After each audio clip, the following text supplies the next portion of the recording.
ఆయన భార్య ప్రాణాలు నిలబెట్టుకోవడం కోసం బాబు కావాలి. బాబు నన్ను విడిచి ఉండలేడు కనుక నేను కావాలి.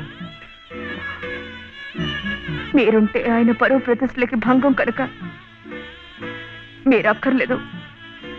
అందుకే మిమ్మల్ని పంపించేస్తున్నారు. ఏమండి, మీరంటే ఇష్టం లేని వాళ్ళు నా కడుపులో పెరుగుతున్న మీ బిడ్డను చూసి ఇష్టపడగలరా? వాడిని భూమి మీద పడకుండానే చంపారు. అలా చేయటం మంచిదేమో. తప్పండి. పాపం, వాడు నాకు బిడ్డ కాదు,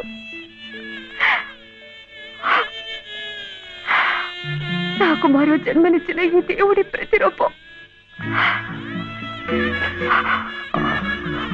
అది కాదు.